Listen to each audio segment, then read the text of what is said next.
Nor Make Comedy Game Design podcast by two guys who know nothing about comedy nor game design. I'm Travis Scott, and with me, as always, is Ben Slinger. Hello. That just rolls off the tongue so easily now. We haven't made a mistake doing that for a very long time. No, and we definitely didn't just make a mistake prior to this recording. Why would I even say that? That was just exactly non sequitur. Non sequitur, as you said. I'm losing my words and I'm stalling. So we're going to continue with our reviews because it's reviews with a Z. Reviews with a Z. So these are Storm. I mean, do we say where we're getting them from? This is Steam dumpster diving, but it's like it's the dark web Steam. So it's not real just Steam, dumpster diving. It's itch.io, it's Epic Store, it's all the stuff. But the dark web versions of it. Yeah, they have it's the stuff that like never made the front page. When you connect via a regular internet connection, there's a whole bunch of stuff that they block out. Yeah, this is that. And we're seeing all that stuff. And these are the. I mean, you got us onto it.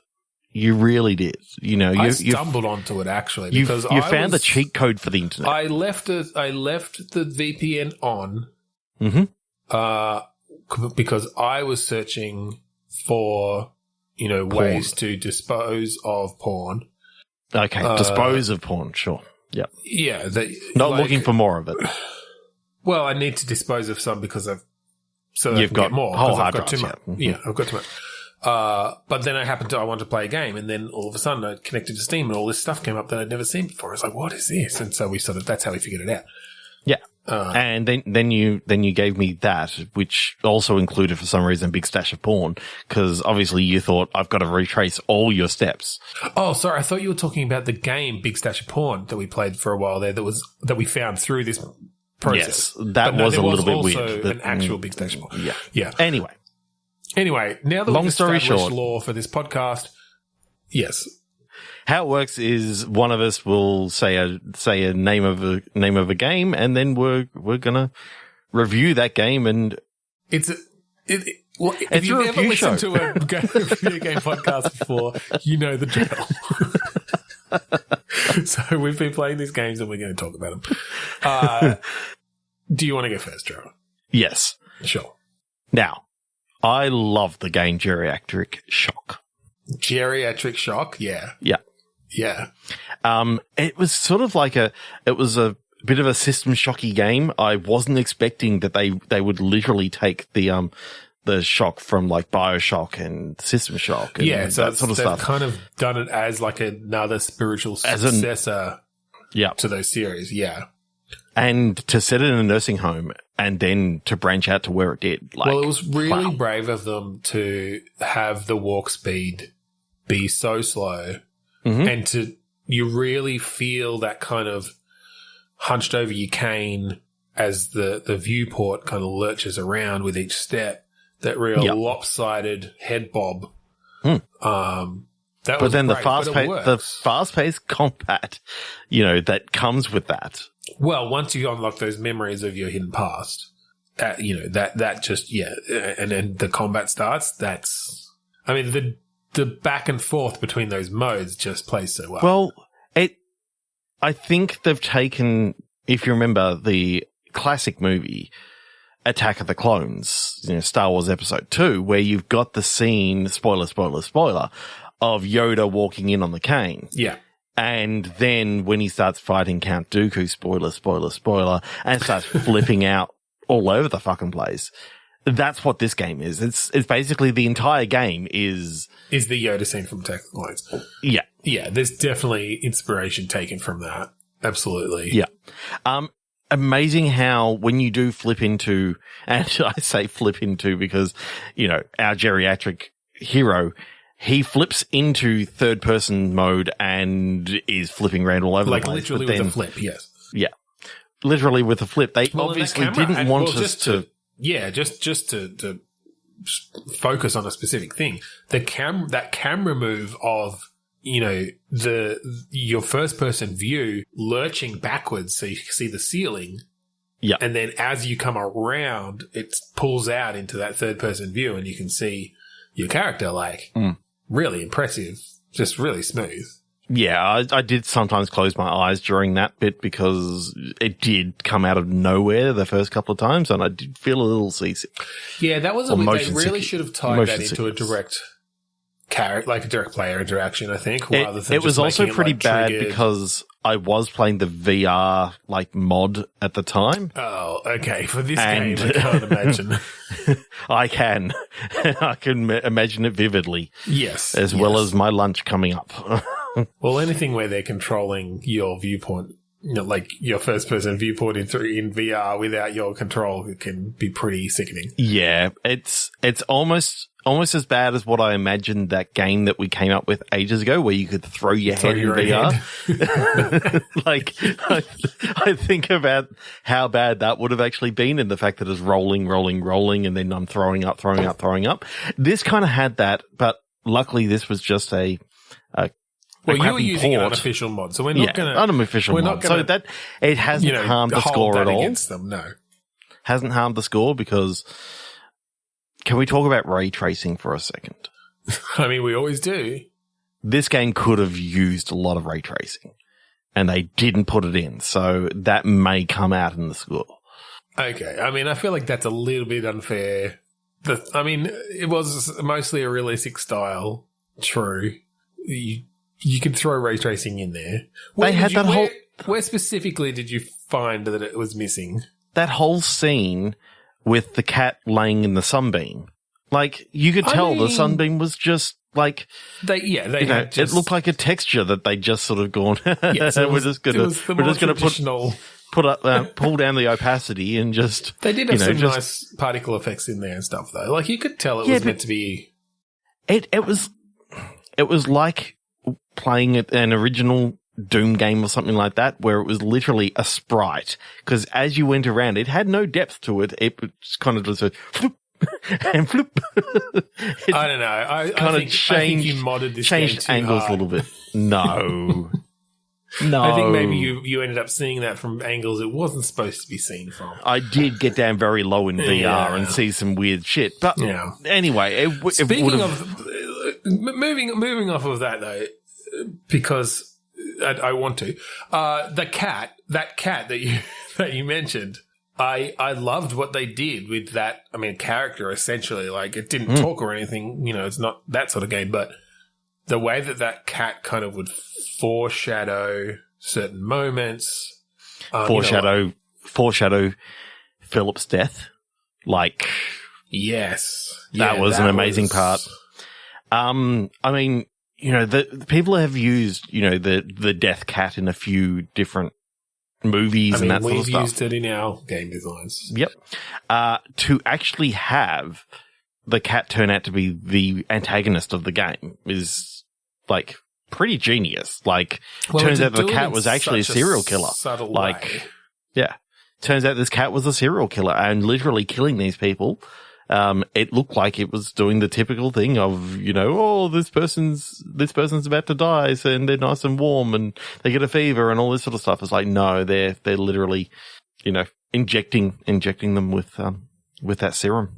Yeah, well, that was pretty intense. I did like the way that they managed to tie that in with the hordes of minions that you were fighting and how, most of that was imaginary, and the fact that you'd been getting some of it, like that you'd been injected with this serum, but because of your strength were able to fight it off.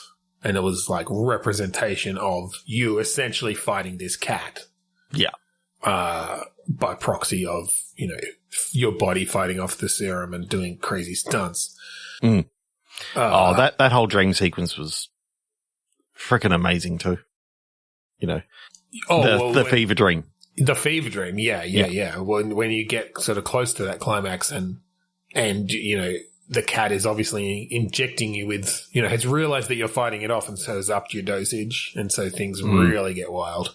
And I mean, wild, the cat wacky, does and talk kind of then. 60s. Yeah, very and psychedelic. The cat does talk then for the first time. Bit of a Cheshire cat kind of situation going on too. With, I couldn't quite pick the voice. Who was doing the voice in that? Like, they sound so familiar. I'm just wondering whether they're... It sort of felt like someone doing a Christopher Walken impression. I don't think they got good old Chris Walken, but it definitely had that vibe to it.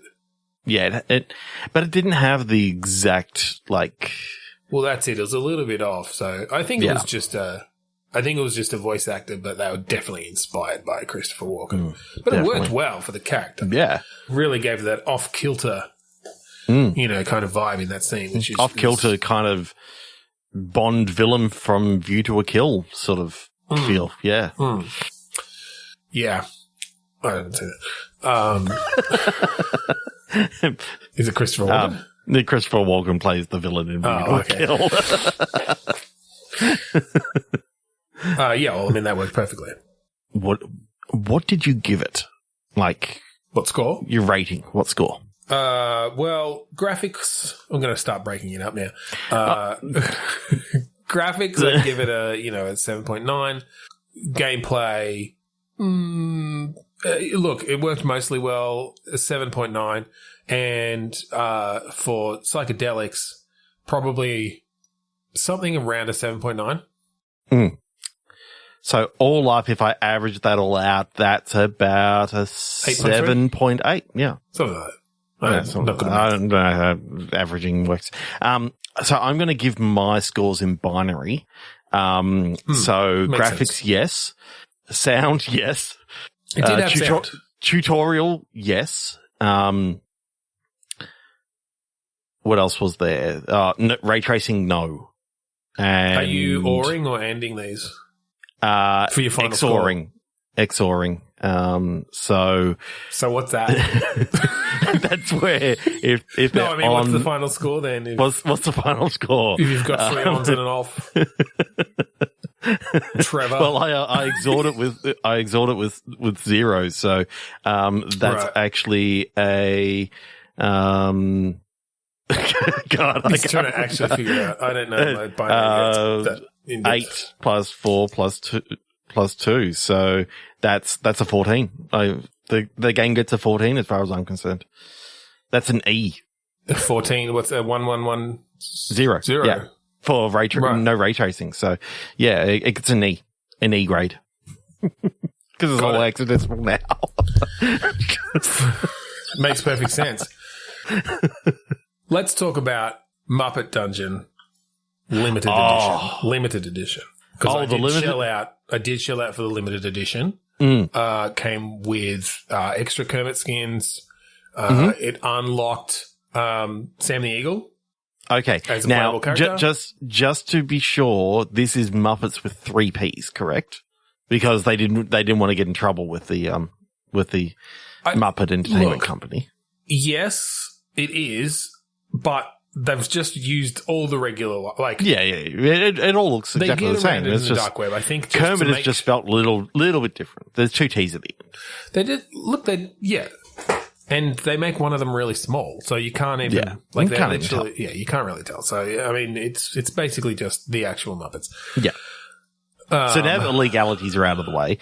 Limited edition. I only played the standard edition. So what's different about the limited edition? You said Kermit skins. You said Sam the Eagle. Yeah, it's mostly unlocks. Like whenever you buy the more expensive edition of these things, you do get, it includes the season pass, so you get the additional DLC dungeons. So you've got the Manhattan level. You've got the Bob Cratchit from Christmas Carol, his house. There's a bunch. I think there's a couple more from the movies. Cool. The pirate ship one from Treasure Island. Yeah. They mostly just reskinned. It's just set dressing and stuff. But we should talk about, obviously, the main gameplay of this which is essentially like a roguelike dungeon crawler. Yeah. With fully 3D, which is nice to see. Yeah, fully 3D.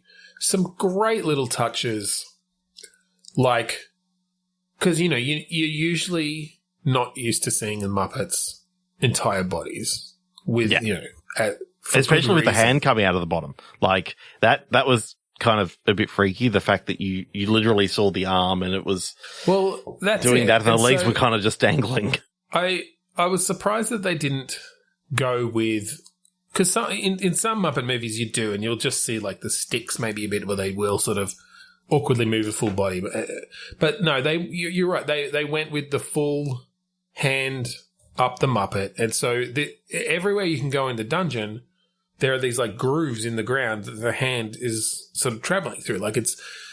But it's a nice little touch. It kind of grounds it in reality of, these are not actually, this isn't like, this is sort of the puppet show. You're watching the puppet show of this dungeon play out. Yeah. Or the Muppet show. I really did like the fact that, wherever you went, you could sort of tell that they'd, because of the way the camera was positioned, it was almost as though, your Muppet was actually doing all this stuff on a green screen. So it would always sort of follow around, and you didn't kind of break the reality. I appreciated the attention to detail on that, of where it did look like they went to the effort of trying to make it look like an actual, like a Muppet movie, essentially.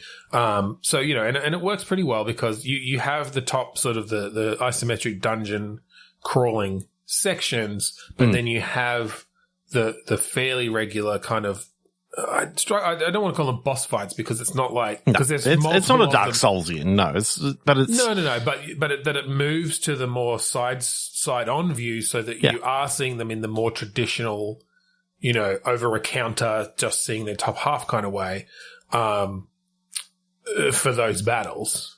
Yeah. And I felt like that worked really well.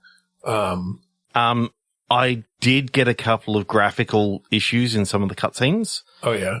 Like, those old Ubisoft things where, there were missing textures and just floating eyes? Well, oh yeah. A couple of the times all I had was the hand because they actually modeled the hand in there. They modeled the hand. That's hilarious. That's freaking hilarious. Like, and you just had like Kermit's eyes were just like the half, the half ping pong balls, yeah, and just a hand that was sort of doing all the weird faces. And that's hilarious. They must just like have hooked those bones up. I mean, that'd be a good way to effectively model or like animate a Muppet. Would be to do traditional bone based animation on the hand and then have it affect the actual mesh. In fact, now I think about it, I think they must have got like some of the Muppeteers to actually come in and do like motion cap the hand. Wow, that's detail. Yeah. And speaking of detail, how good was that felt shader when it was working? Obviously, when you amazing. could see it. Like, but throughout the majority of the game, you could see like at one stage there was a hair that was literally caught on the felt, and it wasn't until later on where you actually get like the de-hairer, the sort of the lint brush that, you can actually see, oh, this is all the stuff that I've been collecting in all these dungeons. Yeah. Hairballs and all this sort of stuff. That was a great little, I mean, I was going to say Easter egg, but it had gameplay mechanics as you noticed down the line. Like once you get through a few of these dungeons, you've essentially picked up so much grime and dust that you then use it as a currency. And so, that gives you more of a reason to explore the dungeons, more dungeons on each level. You'll pick up more stuff and you'll have more to spend once you've unlocked enough stuff. Mm-hmm. That was really cool. I liked the way that they sort of used the character traits very well. You obviously had Miss Piggy as a fighter type. Yep. Melee damage dealer. Bringing that in. You had, Rolf as the bard type. Yes. Well, and obviously they had a few change outs for that particular archetype because you could bring in the electric teeth, any of the members and stuff as well. Mm-hmm. Except Animal, who was, again, much more of a, a damage dealer. He was almost like one of my favorite characters to bring into the party because obviously you couldn't control him because no one can control Animal. But you just let him loose and he just went, Animal, just started beating the shit out of people. Yeah, well, like, he worked with it almost great. as like a summon kind of thing. Yeah. Worked really well. In Elden Ring parlance, summon, that works almost perfect. Well, I think I was thinking more Final Fantasy style, I believe. I haven't played many Final Fantasy games, but I'm pretty sure like that's, that it's more of, you bring in this character to, they're almost a spell, they're almost a cast in themselves. Yeah. And then Kermit as a mage, made sense. Really did. Basically. So, yeah, I don't know. I liked it a lot. Yeah. I thought that the ending where they brought back the nanny from Muppet Babies. Muppet Babies. Oh, yeah. Well, when you first, hear the voice, because it's a very, hang on, I know that voice. It's and she's been the narrator all along. Like, it's like, I know that voice. Why do I know that voice? And you get to the end, it's like, oh my God, look at those legs. Yeah. You see the legs. Yeah. Yeah, that worked really well. And it's just a great callback for fans. Yeah, it really was. And it really shows just how small the Muppets really are. Like, they still only see the legs. They can't even. Oh, no, even now. You could even pan the camera. Muppets. Yep. Adult Muppets. Moving right along. So let's go to review scores. Oh, right. Sorry. I thought you were just moving on to the next game. I was like, aren't we going to review it? Well, I mean, I give it a Fozzie out of Beaker. Okay. And I will go back to my review scores and go video graphics, yes. Audio, yes. Tutorial, yes. Ray tracing, no. So this gets an E again. That ray tracing category is really going to hamstring certain games. It's only worth a point, though. It's only worth a point. Yeah, fair enough. Okay. Yep. Moving right along. Beautician Madness Gold Edition. Yeah, I mean, I'm glad they brought out a gold edition of this that kind of contains all of the various DLC separately released things. Yeah, well, and because this was initially like they sort of released the first chapter separately. Yeah, because it was a bit of a shot in the dark. Yeah, just to see would people be interested in a beautician co-op game. Oh, I say co-op, but as a competitive, competitive game, yes, Yes. Yeah, and that's it. And having those narrative bits that they brought in chapter by chapter, again, for a multiplayer game. And I mean, we're seeing a bit more of this sort of thing. Like it had sort of that Left 4 Dead or Back 4 Blood kind of vibe of you can come in and play a chapter with your friends and move on, but particularly having it being a bit more competitive. Who knew if that was going to work? But here we are, 3 years later, and they've released not just sort of that full first story, but the DLCs and stuff as well. So yeah, and I did like the fact that they finally included a single player version in this gold edition that you could actually play through all the different levels and sort of practice on, the different skin types that sort of come through the door because, practicing when you're fighting against someone, and you're trying to go, how do you match this person's skin type? I've never seen, skin this bad. Yeah. If you haven't come up across paws of that size yet. Yeah. You don't want to be doing that against you put your tool for the first time. You put your tool in and it's like a black hole. It just, you lose the tool straight into that paw. Yeah. Well, they can go overboard. Or just extreme with that for sure. Look, my favorite part of this game is dealing with the blackheads.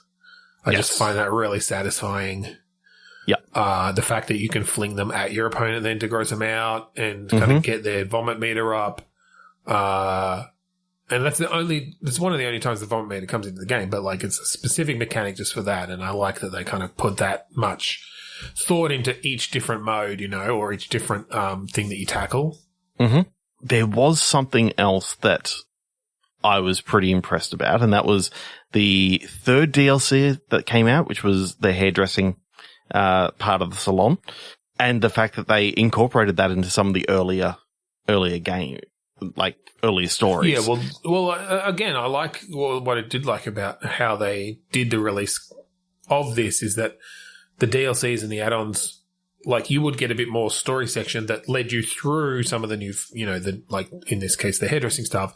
But that, yes, particularly in the multiplayer stuff, it was sort of backfill, you got those modes throughout the whole game, whenever you played. So, yeah, I liked that they did that and you didn't have to get up to it and sort of unlock it.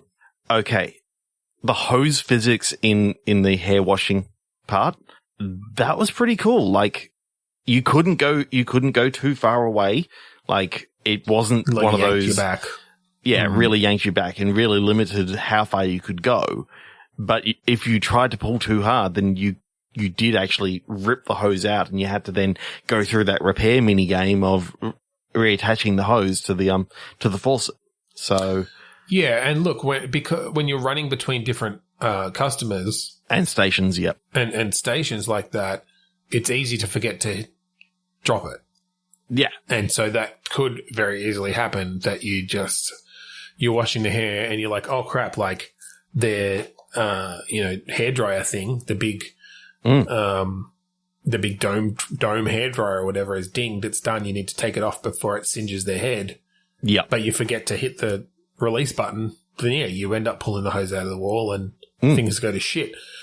One of the things that they did bring into the single player campaign, I'm not sure whether you played any of that.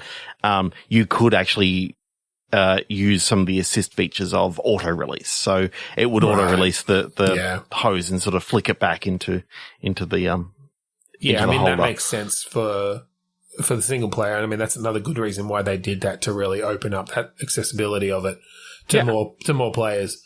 Because it can be really difficult, but for multiplayer, of course, they have to keep everyone on the same page level. Yeah, especially because there are so many different builds that you can do in this. Like, just last night I was unlocking some new like scissors and a new comb. This one actually puts radiance into people's hair. So when you as you comb go through, that's a good find. Yeah. So you've got the color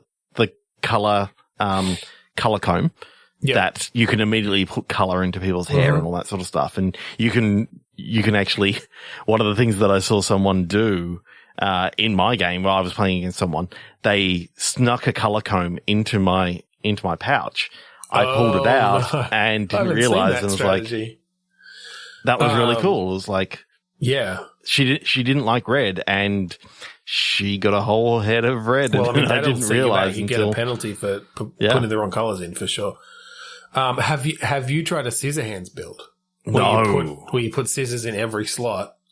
Oh, that's cool. So it works really well for a good chunk of it, because when you're obviously actually doing the cutting, it really helps your speed and stuff.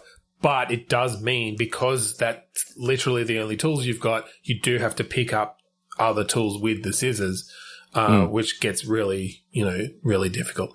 I know that you dislike the way that, the From Software does a lot of the menuing, but you can tell that they took a lot of that sort of stuff, that nothing actually pauses in this game as you're changing your loadout and all that sort of stuff. Which that makes sense for this being a pure multiplayer game, because you can switch loadouts at certain points, and obviously you can't pause it for the other player. But no, I mean, for this I think that works. That works. What do you think about the blue liquid upgrades?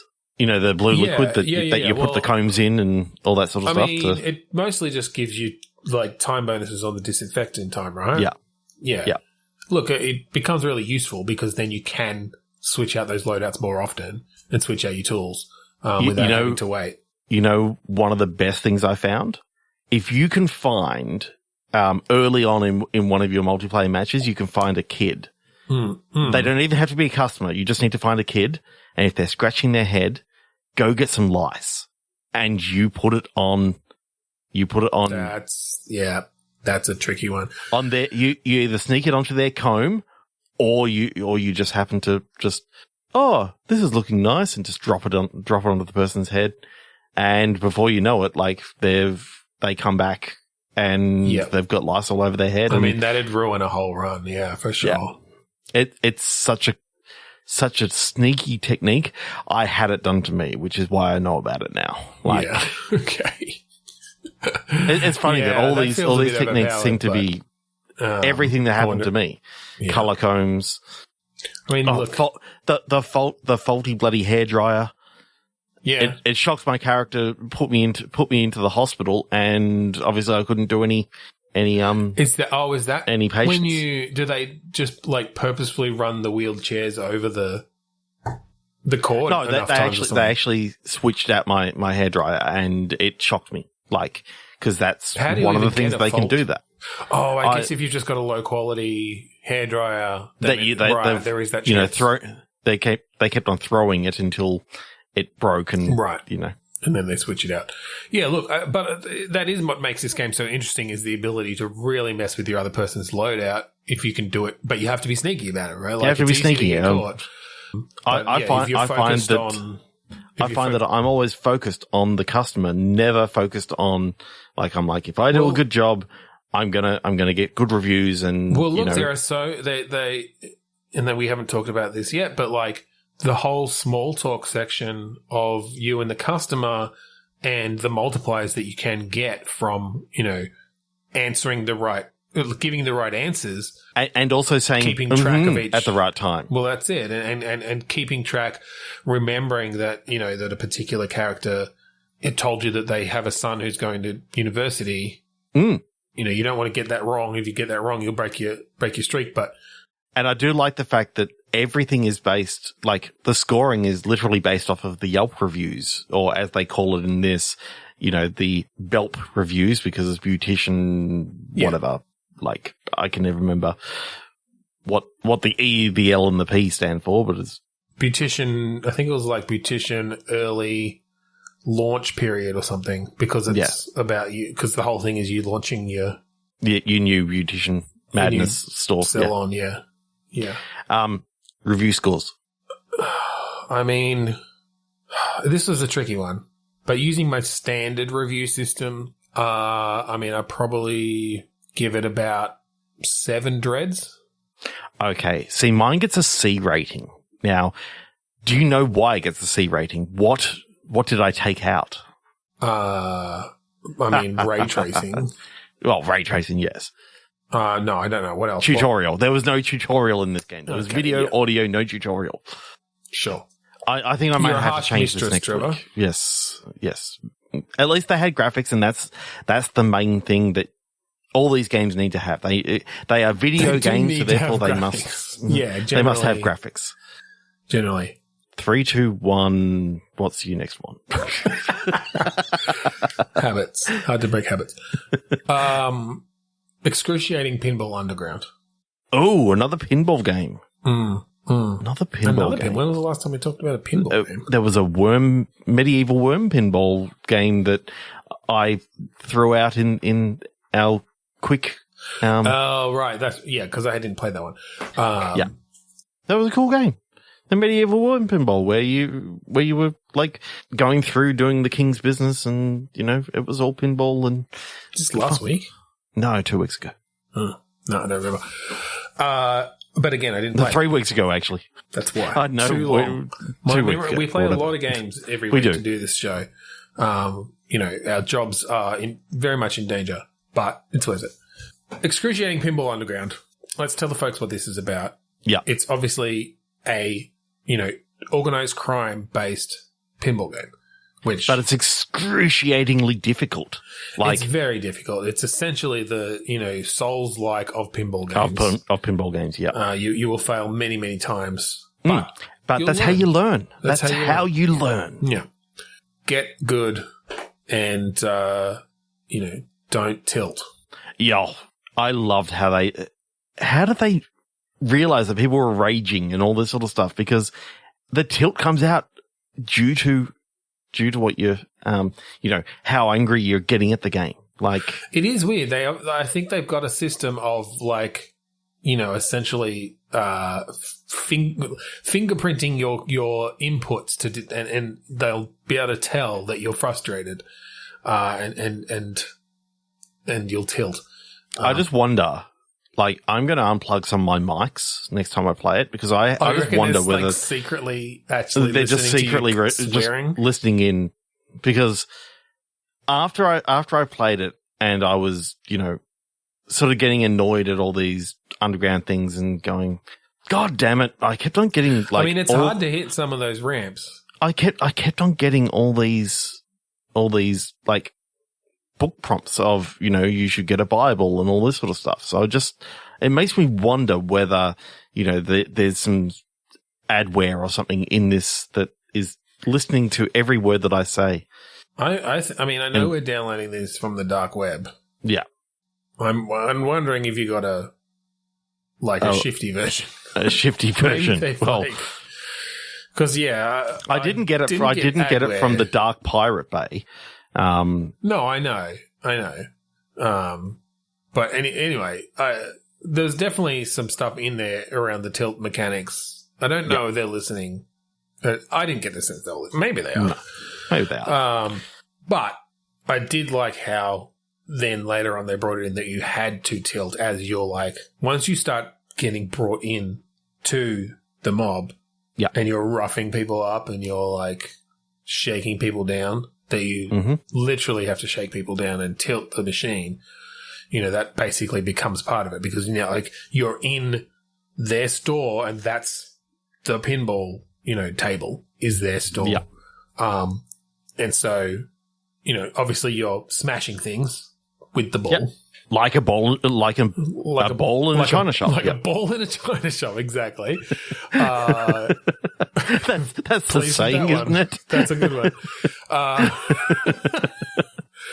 But that, like, the coup de grace for really getting them across there is to manage a tilt and just everything falls off the shelves because you've literally just smacked the side of this pinball table.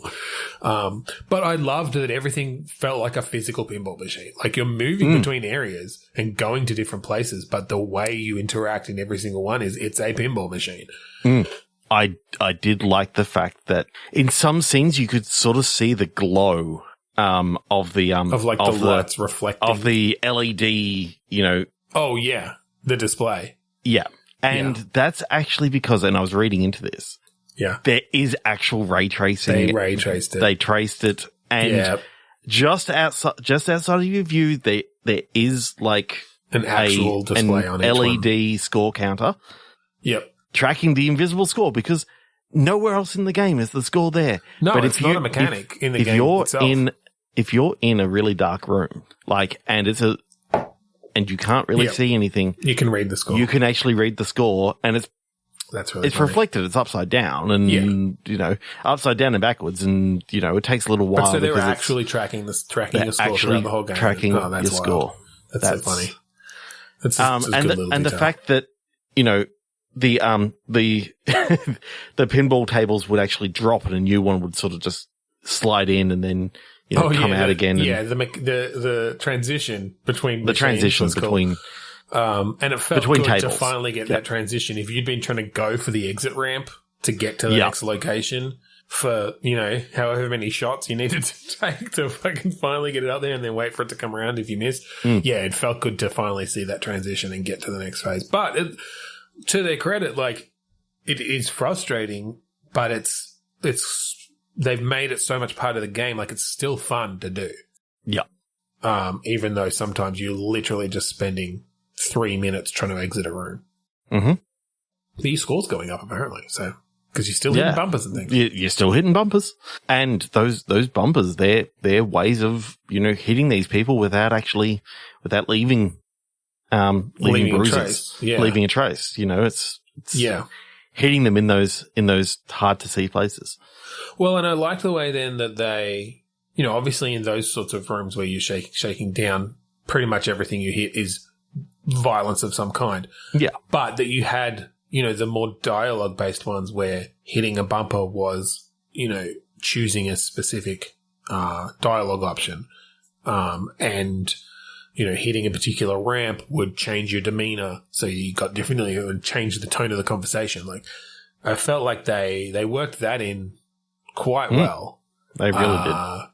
And again, it became frustrating when you'd say something you weren't intending to say because you didn't hit the right bumper. You got to get really freaking good at some of these tables to aim that accurately. But again, it's sort of just reflective of we're not always in control. Yeah. As a person. So my one major complaint about this game was there was no audio. Yeah. Or did you have audio and it was just my shitty copy? I had audio, so I don't know what was going on with you. Yeah, that. See, That that's really affected my score. Yeah. Because this was so cool, except for the fact, like, it had a tutorial, it had ray tracing, it had video. It just didn't. It nearly had a perfect score, but nearly had a perfect score. Didn't have sound. It didn't have sound. Yeah, no, the sound design was quite good. It felt like you were in a pinball. You know, you could. In fact, they had like the sound of other pinball machines going on. Oh, that'd be so cool. But multi-ball, they had multi-ball, and that was during the when multi-ball the was cops, cool when you'd really go into like, well, when the cops came and raided the warehouse, and you were, and then like, you just bam bam bam bam bam trying to get everyone into the exit rail, and the people that fell out the bottom, they got arrested. Like, it was really quite cool. The number of ways they managed to turn sort of real life situations into something that could be demonstrated, again, no audio through pinball. Yeah, you really missed out, man. The screams of the balls, air quotes, as they were beaten down by the cops in that level. Mean, I knew what was happening because I had subtitles, and I'm like, this is a weird choice that they chose subtitles over. I can't believe you didn't question that there was no sound in your video game, Trevor. Like, you should have known better. I should have. But, I mean, I guess your score is your score. So. Yep, score is my score. All right, well, I guess I'll give it 3 out of 5 horse heads on a pillow. Mm-hmm. And mine gets a B. There you go. Yeah. What are we talking about next, Trevor? We're talking about Pixelated Driving Siege. Yeah, I enjoyed this one. So I find it weird that they called it Pixelated Driving Siege when I know that they were going for that pixelated view, but to have it in 3D and therefore it's voxels, it drives me the wrong way. Like, it irks me that. Yeah, it was a weird combination of, it was pixelated because it was not particularly high resolution that they were, that they're doing that. But, I mean, I'm trying to think what 3D pixel is a voxel. Like, it. Well, but they did both, right? They did both in that you'd get that weird shifting as you rotated around where a particular voxel would be represented by one pixel. Like, it'd almost snap into each pixel. Like, you got that weird, and technically, I suppose, kind of view. Voxels are being rendered as pixels in a 2D thing, 2D screen. So I guess, they get away with that. But the gameplay was cool. Like, an open world game where you're driving around, sieging castles and shit. Like, well, and with like all variety of vehicles was cool. It wasn't just, I'm building a catapult or a trebuchet or whatever. It was like, no, like, I'm building a fucking monster truck with a trebuchet on the back. Mm-hmm. Yeah. I really love driving like the ramming cars, you just put a huge ram on the front and you just ram through and they like had some city really gates cool and designs on those, like, on the battering rams. You could get those really ornate designs that looked like really styled up your car or your vehicle. Yeah, and I loved, there was this one settlement that I came across that had literally a quarter mile of straight road. So and it was like, get such a, like, and you get such a speed, like you get going. The good thing is that it was actually reasonably good quality road, at least when you first came across this town. Later on, when, of course, there's rubble everywhere and all the pillaging and all that sort of stuff happened, you'd have castle rubble, you'd have bodies strewn around all over the place, and it became a little bit hard, and that's where you really wanted a monster truck so that you weren't sort of feeling that as much. For what is a, like, I will say primitively rendered and represented game, the physics, and I mean, this is probably why they went with voxels, because I know that often you can, you can get away with a lot of terrain deformation and building deformation and stuff. Like, the physics is really good. The way that the vehicles would work going over, random chunks of rubble and bodies and really, I think that's why they chose the voxel style, because you could see like the terrain deformation when, the flaming rocks that you could fire into the town from the trebuchet and all that sort of stuff. Oh yeah. You know, they do massive amounts of damage to the terrain and whatever got in their way. Yeah. But I did sometimes get stuck on bodies like they were rather sharp. You know, they were very Minecraft. I mean, I think you can. They didn't have the roundness. What would happen is when the limbs, like if you get a limb jammed in there or whatever. Yeah. I did tend towards more of a monster trucky sort of design, so the larger wheels definitely helped you to not get stuck on things as much. Yeah. Which I thought worked. You know, that makes sense.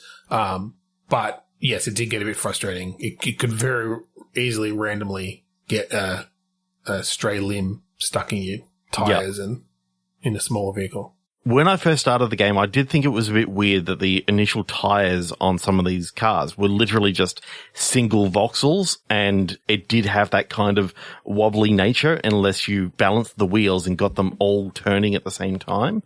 But then I found out that that was just like the joke tires that they put on the original cars. Like, this is originally how it was. I think that was a joke. Yeah. Like, again, going for that blocky sort of style, making it a joke of literal just cubes. But then again, once you're at speed, everything sort of going. I mean, it got you over things.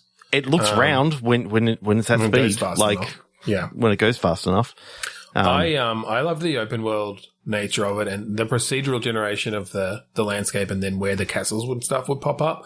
Mm-hmm. They obviously put a lot of work into making that kind of make a bit of sense, and you'd have the roads and the little like the towns surrounding the castles and stuff, you know, generated quite well. And even, you know, having certain castle types and stuff where it would span a river, like there'd be a bridge and sort of parts of the castle on the side and stuff. Like, it just gave you a ton of variety. So it was just fun to just like hoon around over this landscape and then decide, that one looks valuable, or that one looks like fun to lay siege to, and then just go at it. So obviously you loved monster trucks. What weapons did you like to put on there? So I mentioned having a trebuchet on the back. That obviously does not work very well in a monster truck, because with such a high center of mass, and if you're also swinging a large mass, then that doesn't work particularly well. Look, I often just used it as a method of getting troops like into their castle. A Trojan horse, as it were. Essentially, sort of like a Trojan horse, but this horse just fucking like crush people. If you've got a wall that's not tall enough, then it'll just fucking climb and drive right over. Yeah, exactly. If you've got a wall near a hill, you're fucked. So I quite like that, and just essentially just bring troops in to just take them from the inside out. But then I would put like some explosive barrel, not launchers, but essentially almost like mines. Like you can drop them behind you. Drop them out the back, yep. Yeah, just roll them off the back, essentially. And you go through the town, you smash through the front, the back gate, but you've just dropped three explosive barrels out the back, and lay waste. So you really still get that great distraction. Get that great shot, turn the camera as you're driving away, and just seeing explosions behind you, rubble flying everywhere. I loved the synergy of the Ram on the sort of pickup truck sort of thing. It wasn't really a pickup truck, but it was big, beefy, had a sort of had the bull's horns on the front. That you unlock that in one of the first areas, but then having the flamethrowers at the side and the caltrops at the back, do maximum damage, and then no one can chase you, and toastiness. Yeah. This one village, let's just say that it was the one with the colonel in it, and I laughed because I was thinking Kentucky Fried Chicken. Yeah. And I was just thinking that the entire time. So that was a good one. I mean, you had generals, you had colonels, you had, I didn't actually finish the game, so there might have been a king somewhere. I didn't finish it either. I mean, it's very hard to finish like a procedurally generated thing, but it did seem like it was escalating as we went. Yeah, I think with the procedural generation, there is an aspect of ramping up. Obviously, you could, if you can find it, just go straight to the top level one. As long as there may be some of the walled castles that make it hard to just not attack them first. But then again, anything that was up a hill, a monster truck would just go straight up. And well, if you could get the right balance of monster truck tires and speed, that was always the challenge with the monster truck, is to get it up to speed. Yeah, but if you had too much speed, you go up that hill and then launch over the entire castle and land behind, and your vehicle's wrecked, and now you're respawning back at the very start, like, because permadeath, that was another thing that was quite interesting.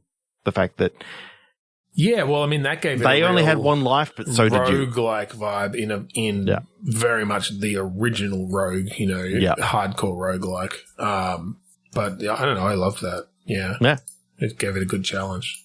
Okay, do you want to do one more, and then we'll do our last sort of rundown of all the games that we've been playing by ourselves? Rounds. Lightning round. Yep, sure. Right, it's mine. It's yours. Well, the last one I wanted to talk about was Android Alias. Ooh, yes. Yeah. That was a couple of weeks ago. Yeah. I thought you might have forgotten about that one. No. That's cool. That's cool. So I wanted to finish it first, is the thing, and I kind of hadn't had the time. So I'd got most of the way there, but I finally got through it this week. So this was, a point-and-click adventure, 3D kind of style, where essentially you're playing an android who is, my mind just like totally froze. An android who is pretending to be a human, basically, he's disguised as a human. Hence the alias. Mm-hmm. I don't know. I felt it moved away from a lot of the cyberpunk, when you think Android, you think that sort of classic futurist sort of style, but this was much more down to earth. It was a future that is very much like today. Yeah, just with androids. It's just that this is a future where androids exist. Yeah. In fact, I really like the juxtaposition of, these androids that seem to have a lot of technology. And then, it was a guy in jeans, they didn't go over the top. T-shirt. People are still using fucking toasters or whatever. It wasn't that everything has to have taken a leap in technology, because that's not the way it works. It's just no. This particular industry of androids, took enough of a leap that now they are to the point where they can literally pose as humans. So I didn't play enough of it to know whether your main character was actually an android or not, because they kept that very vague at the start. So I'm okay with spoilers. I'm not going to go back. There's too many games to play. Sure. Spoiler then, I guess, for anyone who is going to play it. Look, your character is an android, and they in fact bring in, at some point you essentially get hijacked. Oh, cool. By a human, by someone working at Rocorp, who the android. I remember the advert at the start. Rocorp. Exactly. And so there's actually a really cool scene where you don't have control of your body. Your character is going around and doing things, and you try to click on stuff, and you get your internal monologue still. Mm-hmm. But you don't have control, and you're sort of trying to figure out how to snap out of it, before, you attack the humans that are in this room. Essentially the Rocorp's basically trying to get rid of the witnesses. And of course they are. Yeah. I mean, damn you, Rocorp. They were very classic kind of evil corporation kind of thing. But, I liked that. So what it sort of came down to was you did gain control of your voice, after sort of fighting against it enough at a certain point, and then you had to use knowledge of these people to convince them, to sort of convince them that this wasn't you, and to get out, and to like, you know, that they knew then that you were under control. And they kind of knew what to do, and to find a way to disable you. So, because up to that point, they thought you were, I mean, for one, they thought you were human. Yeah. But once it becomes clear that you're an android, they don't trust you anymore, but you basically have to regain that trust through your past knowledge of the conversations with them. So yeah, that was really cool. Yeah. I've got to say that I was impressed with the graphics, the sound, the tutorial, and of course the ray tracing. Like, they didn't use it much. They had a little bit of global illumination, but as we know, that fits under the ray tracing family. So this does get my coveted F rating. Yeah. And Trevor's coveted F rating. We didn't actually give scores for the last game, and that didn't have any ray tracing, so it was E. E for me because it had a great tutorial. Yeah, the last game, I mean, it actually got a did not finish from me. So, yeah, well, because I didn't finish it. You can't finish it. Yeah, you can't finish it, so how am I supposed to score it? Like, that's ridiculous. So D and F. That's why we didn't go into it, because you had a D and F. Yep. Yeah. That makes sense. Look, this game had everything. It had graphics. It had sound. It was really good. Really, really good. Yeah, well, and I didn't finish it, but I won't finish it, but it was really, really good. It gets a coveted F rating from me. Coveted F rating from Trevor. And I'm programmed to give any game with an Android a 10 out of 10. So that's makes it sense from me. Lightning round. Coming off of Masters of Spelling from a couple of weeks ago, Caribbean Spelling Safari was a totally different affair. Like, it was very much a fun, spelling safari. Bit of a romp. Pirates, spelling R a lot. Oh, yeah. Did you have to, was it the challenge to like guess how many R's were in R? Yes. Points? Yes. Like they had varying ones? Or? It was usually 7, which is, the typical. The standard, yeah. The standard, when people, when you guess things, you go for 7 straight away, and it just happened to be right most of the time. There was a lot of drinking, a lot of rum, a lot of coconuts. Did that make the spelling harder because of the slurred words and things? It did, but it was a fun romp. It was a safari. Like, you went through, sort of, I mean, there was a level where you were literally in like a safari jeep sort of thing going through, where all these pirates were like almost in a free range zoo sort of thing. But that was a bit of a weird level, but makes sense though. Makes perfect sense because of safari. Yeah. Well, I've been playing Olympic Dentist Spree. Oh, that was pretty fun. Where you're essentially in the dentist Olympics, but you're really just thrown in. It's really interesting. Like, there's no training mode. There's no, you wouldn't give it a full score because there's no tutorial. You just get thrown into someone's in your seat, and you got to figure out what's wrong with them. Mm-hmm. And you just got a variety of tools at your disposal. So you can x-ray them. You can, get in there with your mirror and your scraper and suction and whatever. And you just have to, it's a very sandboxy in the way that they present you the tools, but very much directed. Like, you've got a time limit. Like, there's a high pressure to get through it because this is the dental Olympics. And you want to, get your gold medal. But cool. Don't bite onto it to make sure it's real gold. Because you damage the teeth. Yeah. Obsessive compulsive werewolf exhibition. That was a fun one. Like, the fact that, it's giving you the, an idea as to what obsessive compulsive people have to go through. Okay. But in a fun, like, werewolfy sort of way. Like, in this case, your character was only obsessive compulsive during full moon things, and that's when they realized that they may actually be a werewolf, and they started realizing that all that hand washing that they were having to do and make sure that, they flicked the light off and on 13 times when they left the room. It's like the canine side.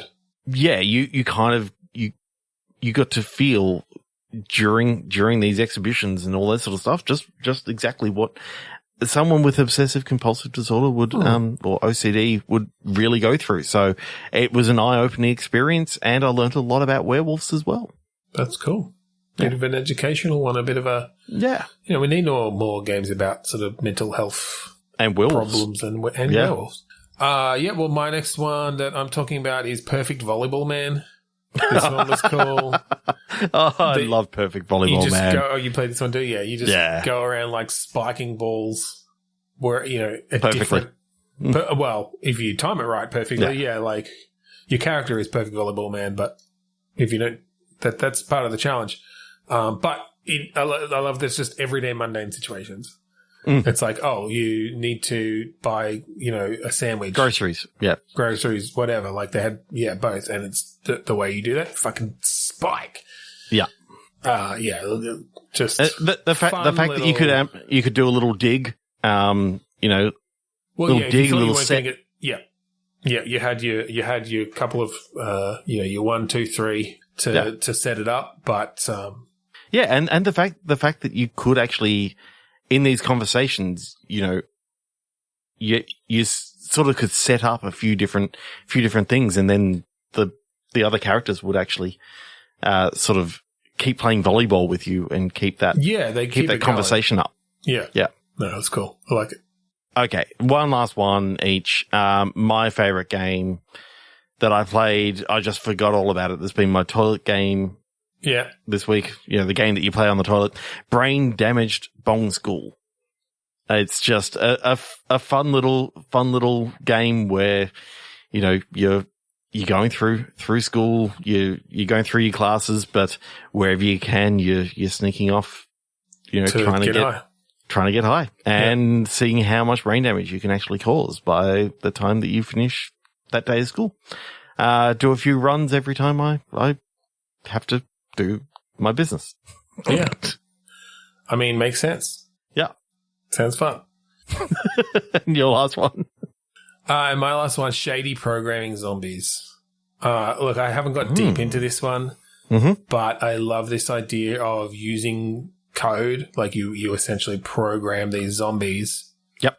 And then you set them loose. You set them loose with their programming into a world. Yeah. There's where the shady comes from is there's a like light and dark dynamic. So they're faster in the dark and slower in the light. But you can, as you get different types of zombies, they get sort of new sensors or new inputs that they can have as well. So your basic one can't make a decision based on if it's in the light or dark. But later on, you get things like, you know, if it's in the light, you can choose a different code branch essentially, and that sort of thing. So you can get quite deep in the end with these zombies, but you've still, again, only got very basic actions of, you know, keep moving forward or avoid or attack or eat or whatever. So, it's okay. It's really fun to just set one zombie that you've programmed loose into a world of, you know, humans and then watch it play out. Who made this game? I think it's just a indie dev. Why? Oh, just it sounds like something I saw on Twitter from the developer of Panzer Walrus. You know, the one with a walrus in a tank. Yeah. Could be. Yeah, let me just quickly check. Similar art style, actually, now that I think of it. Yeah. That was a cool game as well. If you haven't checked it out, Panzer Walrus, the sequel's coming out soon. Panzer Walrus Hell. So, yeah, I think just, you know, that juxtaposition of zombies and I mean, why would you go from walrus to zombies? That makes perfect sense. Yeah, and then back again. Yeah. I wonder if it's going to be Panzer Walrus versus, like... Ooh, they might combine versus the zombies. Because that'd be cool. I really, really like that idea of being able to program the zombies. Can you program them to not eat human flesh, or is that just one of the things you can? So you can. Is that like base programming? There's a meat like you can do things based on the hunger meter, right? Okay, so you can have them make the decision not to, as long as the hunger meter isn't too high. But essentially, once the hunger meter gets high enough, it kind of you don't get the choice of being able to take those paths. Yeah. And so there's only a certain parts of your code that are accessible at that point. Oh, wow. Yeah, that is very similar to the way Panzer Walrus worked in the fact that he loved fish. Like, right, and you had that fish meter. So, yeah, it really sounds like it was the same dev. Then. Cool. I'll have to check. Yeah, I'll have to look that up. I hadn't seen their Twitter account. So, Cool. Well, I think maybe we'll finish up there tonight. If you want to find the rest of our episodes, you can go to podchaser.com/bitstorm. We really hope you're enjoying this sort of new direction that we've taken these past few weeks. If you're not, or if you are, leave us a review there. Let us know. We'd love to hear from you. Yes. If you like the music that you hear at the start and end, thank you, because that was done by us. We were part of the band Geriatric. Yes, that's right. It's You're Welcome from the movie Moana. Yeah, that was us. That was us. I'm actually Ben Lin-Manuel Miranda Slinger and Ben Manuel Miranda. Okay. And Trevor the Rock. Trevor the Rock Johnson. Yep.